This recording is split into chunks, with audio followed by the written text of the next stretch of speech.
Muy buenas tardes, amigos y amigas de Apúntalos. Bienvenidos a una nueva edición de nuestro programa, el programa producido por la Asociación Puertorriqueña de Profesores Universitarios, el programa Apúntalo. Les habla José Raúl Rivera Caballero, soy profesor en la Universidad de Puerto Rico en el recinto de Carolina.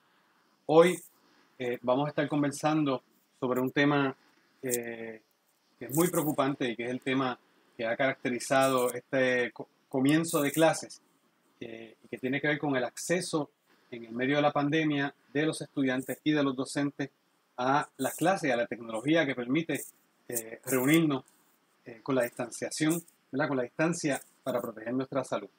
Y los problemas que eso ha traído, sobre todo en un país donde el acceso a la tecnología es un acceso muy desigual, que corresponde al concepto de la brecha digital.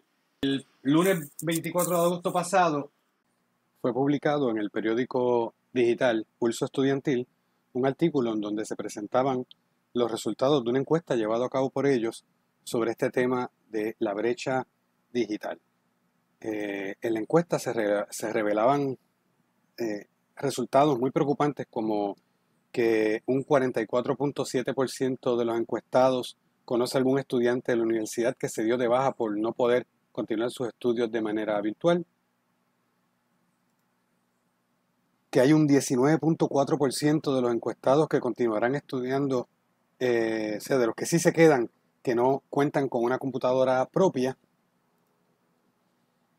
que hay un 68.9% de los encuestados que expresó en esta encuesta que no tienen una conexión estable a Internet. De hecho, de acuerdo, y ellos lo citan en su artículo, a la encuesta de la comunidad 2013-2017 del Censo de los Estados Unidos en Puerto Rico, solamente el 54% de los hogares en Puerto Rico tienen acceso al Internet. Y continuando con su encuesta, hay un 76.2% de los encuestados que indicó que ha sufrido una reducción en sus ingresos. Y a pesar de tener menos dinero, hay un 82.1% que notificó que ha tenido que incurrir en gastos adicionales para poder tomar las clases virtuales. Para hablar de este tema, tengo el placer de contar con dos muy queridos invitados. Tengo a la compañera Maya Rodríguez, portavoz de la Unión de Juventudes Socialistas de la Universidad de Puerto Rico. Bienvenida, Maya. Gracias, José Raúl. Y al compañero presidente de la Asociación Puertorriqueña de Profesores Universitarios, el profesor Ángel Rodríguez. Bienvenido, Ángel. Saludos, José Raúl, saludos a Maya. Qué bueno estar de nuevo aquí. Pues yo quise comenzar el programa presentando estos números porque nosotros nos vimos obligados en la Universidad de Puerto Rico a comenzar a distancia, el problema de la pandemia, ¿no? Para proteger nuestras vidas. Yo creo que eso no ha sido favorable, ¿no? Y ha sido recomendado, es lo que la comunidad médica ha recomendado. Sin embargo, la pandemia comenzó en marzo. Estamos comenzando un nuevo semestre en agosto, o en el caso de mi recinto en Carolina, en septiembre. Y sin embargo, yo creo que hay que hablar de las grandes deficiencias que existen, de las grandes fallas con respecto a lo que se debió haber decidido, lo que se debió haber hecho para comenzar las clases de manera eficiente y garantizar el acceso a la educación de los estudiantes, ¿verdad?, de la Universidad de Puerto Rico. Esa es mi gran preocupación, y por eso estoy contento de tenerlos ustedes, y me gustaría que ustedes, ¿verdad?, comenzaran, y quizás pueden comenzar reaccionando a los números que acabo de presentar de la encuesta de Pulso Estudiantil. No sé quién quiera comenzar. Sí, mira, José Raúl. Sí, cuando estaba leyendo, yo pienso que lo que ese artículo lo que hace es pues apalabrar lo que llevamos planteando desde marzo pasado, que no hay un sistema creado para educación a distancia, que la Universidad de Puerto Rico no está creada para una educación a distancia, y que la educación a distancia no es estrictamente plantearnos, pues vamos a movernos a usar Google Meet, usar Zoom, usar Skype, usar Blue Button, whatever, todos esos elementos. No está creada la universidad para hacer eso. Y no está creada la población universitaria, no está fundamentada, no está estructurada para ese tipo de educación. Un aumento que llevamos trabajando ya y que llevamos viendo ya 2 años, entiendo. Un aumento en los costos, pues se sigue escalonando, se sigue elaborando, se sigue haciendo cada vez más notable ese proceso, pues de un cambio de población en la universidad. y de quién tiene acceso a esa educación en la universidad nuevamente y más en esta situación. Y yo pienso que pues eso es lo que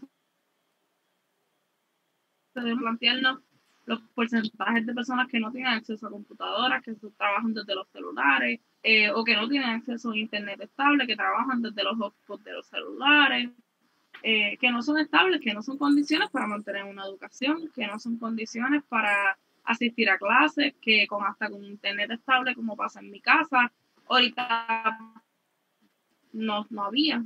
En un momento no había y tuve que cambiar para poder continuar con mi clase, así que son un poco unas estructuras que también nos demuestran y apalabrean y señalan que no, la Universidad de Puerto Rico se ha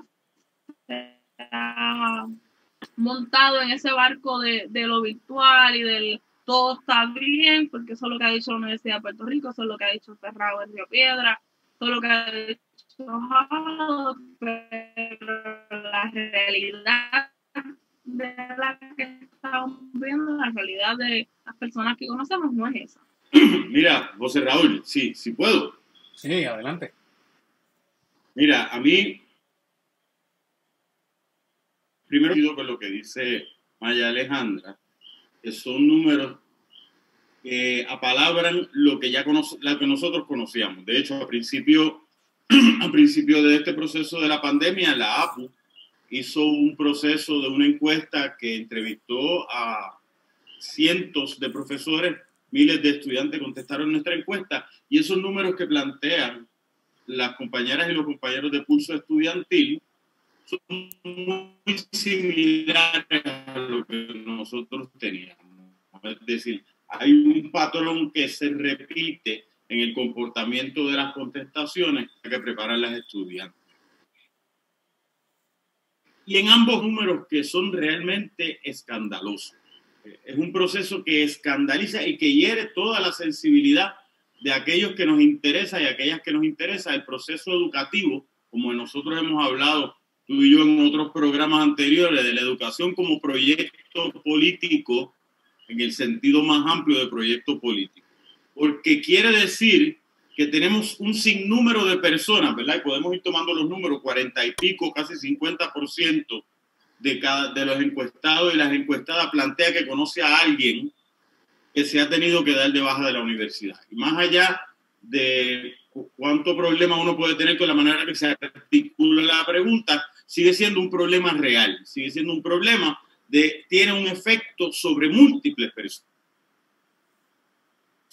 Absoluto que da la encuesta, que no tenemos razones para hacerlo, pero para aquellos y aquellas que quieran cuestionarlo, vamos a poner que se equivoca por 20% y son 27% exclusivamente. Sigue siendo un número excesivamente grande.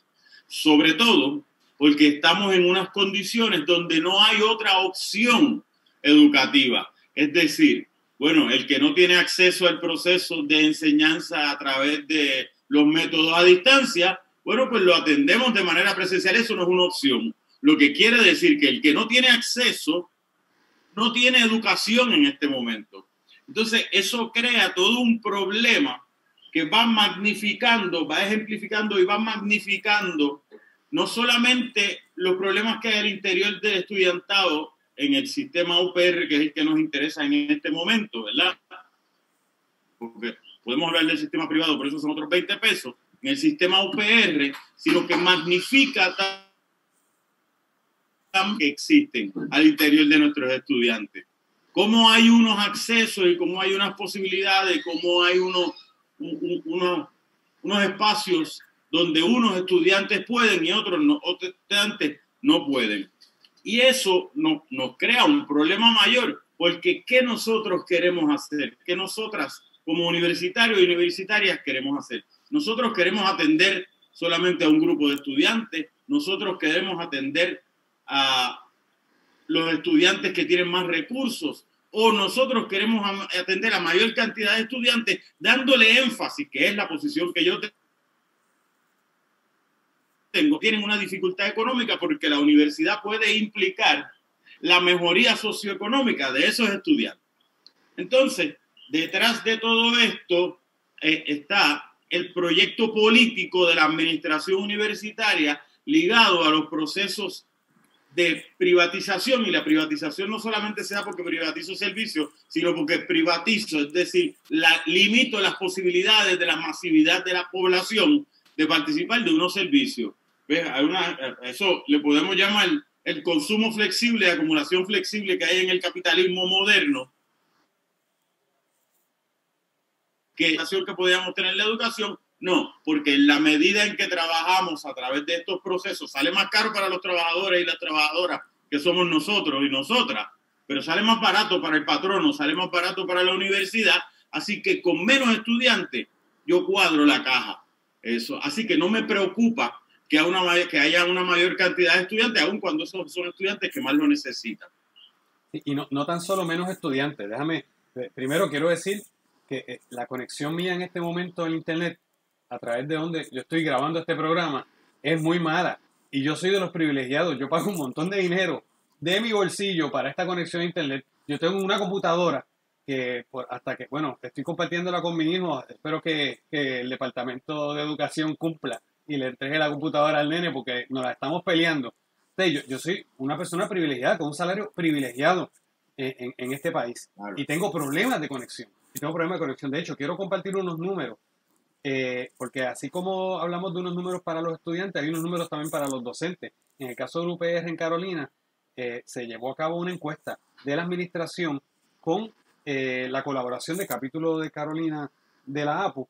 Se encuestaron 96 docentes, que representaba el 67% de todos los docentes del tercer cuatrimestre pasado. Y ellos, miren estos números, escuchen estos números de acuerdo a la encuesta que se hizo. Esta es la encuesta oficial. El 79% posee computadora propia, es decir, el 21% de los docentes encuestados en la UPR Carolina, el 21% o no tiene computadora o la tiene que compartir con alguien. El 90% indicó tener acceso a Internet ilimitado, es decir, el 10% no. El 10% de los docentes, estamos hablando de docentes, ¿verdad?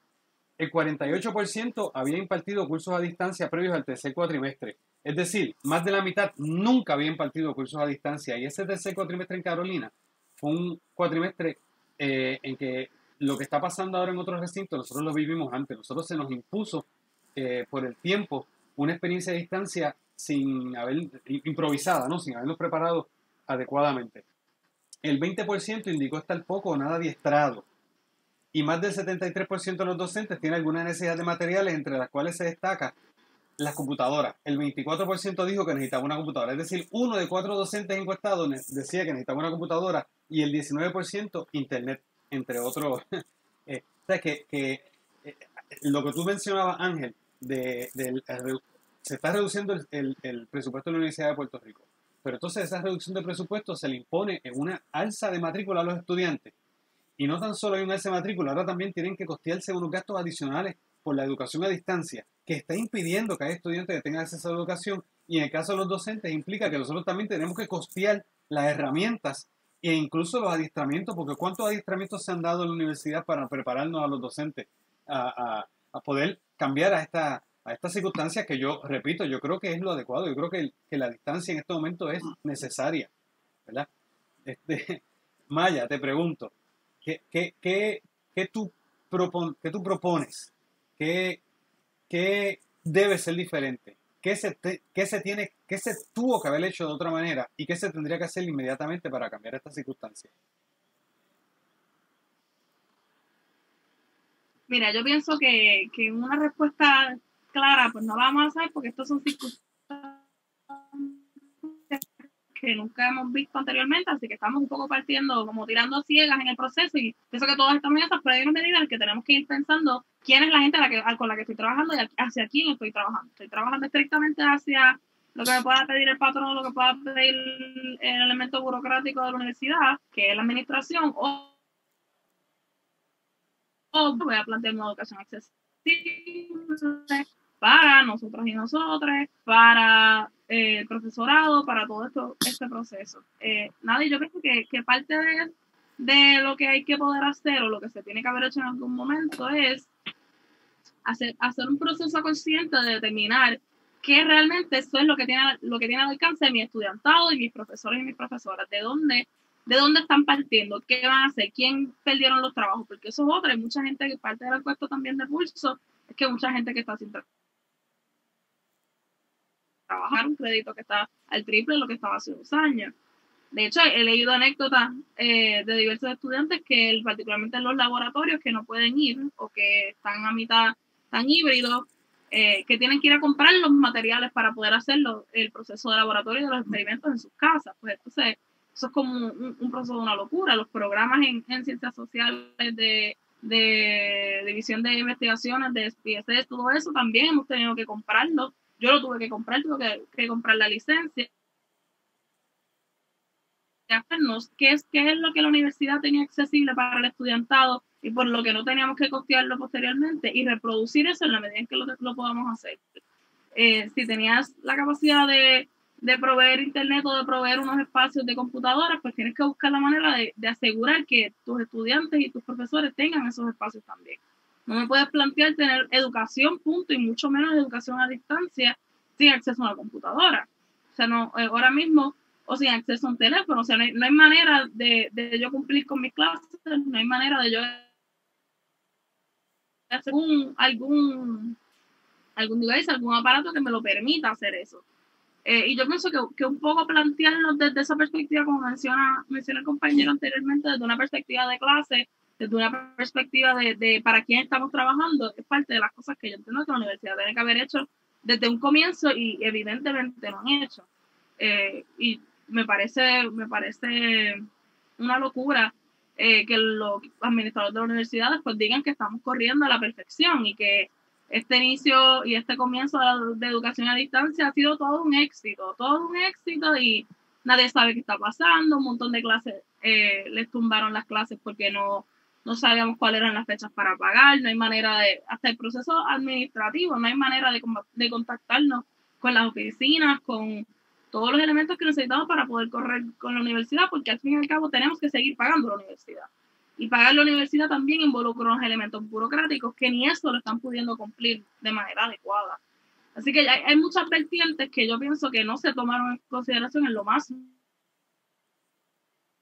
una educación a distancia. Y no tomarlos en consideración y no trabajar hacia ello significa, pues lo que estamos viendo ahora, que hay un montón de personas que no es, la educación a distancia no les es accesible, no les es una opción real. Así que tenemos muchos estudiantes que no van a poder estudiar porque la Universidad de Puerto Rico ha determinado que no hay mucho más que ellas puedan hacer en este momento.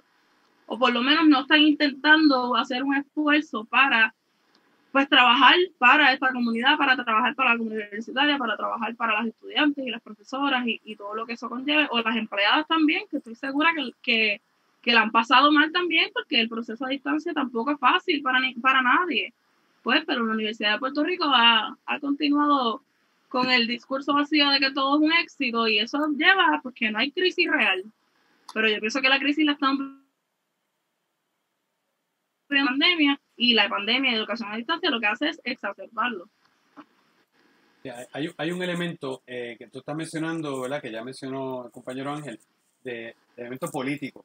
Y entonces quiero que Ángel reaccione nuevamente desde esa perspectiva. Sobre todo le añado un elemento adicional y es el elemento de que lo que está pasando en la Universidad de Puerto Rico desde el punto de vista político y de lo que es la política del Estado, de lo que es la función del Estado, es un reflejo de muchas cosas, entre otras, lo mismo que le está ocurriendo a los estudiantes nuestros de la educación preuniversitaria. En estos días salía en la prensa la cantidad enorme. Se habla de que por lo menos la mitad de los estudiantes de escuela pública no tiene acceso a Internet y a cursos en Internet o no se han puesto en contacto con el Departamento de Educación, no se sabe qué está pasando con ellos. El Departamento de Educación, ¿qué propone? Unir un poquito esos elementos porque estamos hablando de una política del gobierno. Para el gobierno, como decía Maya, todo parece que está bien.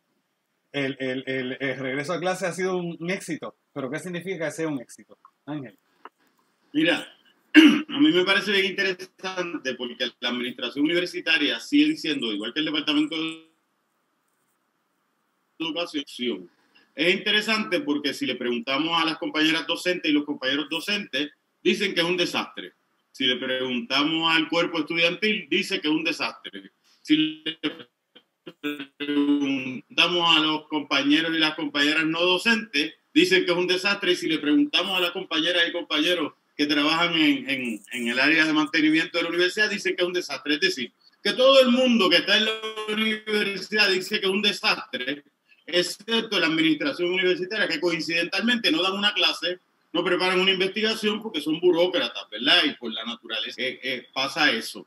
Políticamente nos encontramos con estos procesos sociales y económicos que, mira, nosotros tenemos una universidad en este momento que ha ido aumentando el costo de matrícula.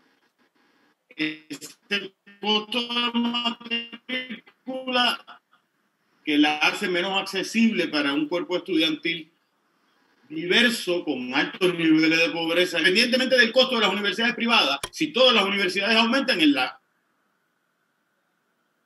accesibilidad, no solamente eso, sino con este proceso pandémico, con este proceso de distanciamiento que nos ha tocado vivir y que podemos coincidir con que no tenemos otra opción en este momento específico. Sin embargo, fíjate que hay nosotros los que tenemos que trabajar, somos obreros de la educación, gastamos energía, gastamos en internet, gastamos en depreciación de nuestro equipo tecnológico, gastamos en elementos telefónicos, unos planes que son más costosos. Eso quiere decir que de facto, además tenemos que tener unos talleres adicionales que no nos los pagan en gran parte de los recintos. Hay unos recintos que le pagaron unos compañeros, en otros recintos no nos pagan. Eso quiere decir que trabajamos más sin cobrar, lo que quiere decir que hay una reducción salarial de facto de nosotros y nosotras, una reducción considerable de facto. Entonces, esa reducción considerable de facto se combina con el ahorro energético de la universidad, con el ahorro en la depreciación del equipo de la universidad, con el ahorro en los gastos cotidianos que tiene la universidad. Es decir, que mientras aquí baja, aquí sube. ¿Ve? Entonces, si uno lo ve como uno dice, óyeme, cuadró. Sin embargo, si uno ve lo que ha estado pasando en la universidad en los últimos 5 o 10 años, mira, la pandemia le viene como anillo al dedo, porque este proyecto de la educación a distancia, que lo están impulsando ahora y que dicen que todo está a la perfección, no es un proyecto nuevo. Es un proyecto que a la universidad le ha interesado, y yo no tengo un problema de principio con la educación a distancia, eso no es el issue. Yo pienso que tiene sus virtudes como cualquier otra cosa. Yo prefiero la educación presencial por cosas que ya hemos discutido antes. Pero este proyecto político de la educación virtual, que es un proyecto que se ha estado expandiendo como medida de acumulación de capital desde la educación, pues encontraron la razón principal, encontraron la excusa perfecta para aumentar, disminuir los salarios, es decir, mantener más dinero por el lado de acá y en el proceso seguir excluyendo una disminución de matrícula, que fíjate qué casualidad, José Raúl, que la Junta de Control Fiscal había estado planteando que se podían disminuir la cantidad de estudiantes, que de hecho había planteado que se podían reducir hasta recintos. Pues ya no hay que reducir los recintos, porque ese gasto con este proyecto de la educación a distancia que se sigue cuajando, porque nos siguen dando los talleres, no para que resolvamos en la inmediatez, se siguen dando los talleres para que nos podamos mover a ese modelo, pues seguimos ahorrando en esa área, seguimos reduciendo el elemento salarial por la reducción de facto que mencionaba. Así que es parte de las situaciones permiten que se puedan impulsar unas cosas que no son coyunturales, sino que son proyectos para la permanencia y la posteridad. Añádele a esa reducción de costos de la universidad la llegada de unos fondos, los fondos CARES, ¿dónde están? Hay parte que uno, ¿verdad?, ha presumido que se han usado de cierta manera, sobre todo para estas supuestas ayudas a los estudiantes, supuestas, ¿verdad? Porque vemos los efectos que ha causado toda esta, que no se han podido impedir, porque yo me pregunto, ¿habrá realmente la intención de impedir que esta crisis, como tú decías, Ángel, siga empujando hacia la reducción, hacia el achicamiento de la universidad? Yo recuerdo, yo creo que yo lo había compartido contigo hace ya unos años, porque nosotros estamos sufriendo la Junta de Control Fiscal desde hace varios años. Yo tuve lo que yo entendía en el momento era una confidencia, cuando la Junta de Control Fiscal comenzó a reunirse, por la relación que tenía o las conversaciones que había tenido con miembros del gobierno PNP de ese momento. Y recuerdo que una persona, miembro APU, nosotros tenemos APU de todos los partidos, y había un APU PNP con una gran lealtad a lo que es la universidad, muy preocupada esta persona por lo que es el futuro de la universidad, que me había dicho que de acuerdo a la información que le llegaba por sus contactos políticos, el propósito de la Junta de Control Fiscal era reducir la Universidad de Puerto Rico a 3 recintos, Ciencias Médicas, Río Piedras y Mayagüez, y esos 3 recintos más chiquitos. Y miren, la crisis ayuda. Seguimos destruyendo, rompiendo las bases, los pilares de esta institución. Y la crisis es real, ¿no? Estamos real. La pandemia es real. Ahora, se da en una coyuntura que es muy bien aprovechada. Es muy bien aprovechada para impulsar algo que había tenido resistencia tanto entre los sectores estudiantiles como entre los sectores docentes. Pues entonces, ahora nos amarran las manos porque no tenemos otra opción.